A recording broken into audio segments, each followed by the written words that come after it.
Բևեր գործընթաց է։ Մենք եկել ենք ասելու, որ բոլորին դեմ են քաղաքացիներ։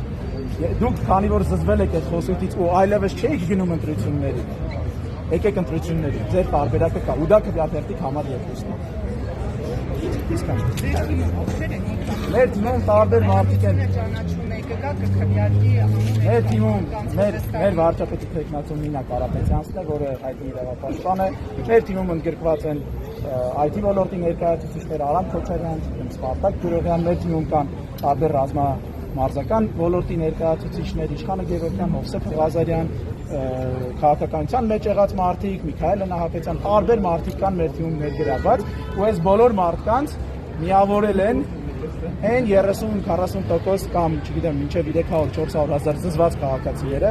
ովքեր որ չեն գնացել ընտրությունների, ու մենք այսօր հանձն ենք առել այդ մարդկանց ընտրությունների գնալու իրավունքը վերականգնելը, որովհետև իրանք թեպետ ունեին մինչև այդ իրավունք, սակայն չէին գնում, հիմա արդեն վերականգնվել է այդ քվեաթերթիկը, լինելու է, համար 2-ն է դա լինելու, բոլորին դեմ է, ու իրանք կարող են գալ։ Էական չի մեր թիմի մարդիկ ինչ քաղաքական անցյալ են ունեցել, որովհետև մեր ծրագիրը 100 օրվա ծրագիր է լինելու, ու դրանից հետո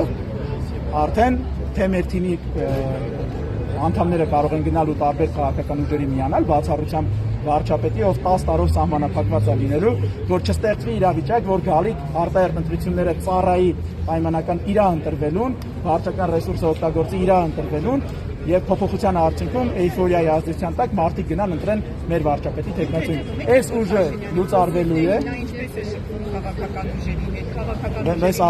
Այս ակցիաները մեր համար ընդունելի չէ։ Մենք առաջինը դրա համար արեցինք ցեղ շպրտելու ակցիան ու պաշտոնապես դիմեցինք բոլոր քաղաքական ուժերին, որ այս քարոզարշավի ընթացքում այդ ցեղ շպրտոցին չանեն։ Մենք դա պաշտոնապես ասեցինք ու դիմեցինք բոլորին, որ թող սա լինի վերջին ցեղ շպրտոցին, սակայն դրա փոխարեն ստացանք էլ ավելի շատ ցեղ շպրտոցի։ Մենք ոչ մի նման ձևի խոսույթներով իրար հետ շփումները չենք ընդունում։ Ու դրա համար ասում եմ, ակցիային կարե դիմելով, որ դա չան։ Դա չստացվեց, հետո ջուր ծեծոցին արեցին։ Էլի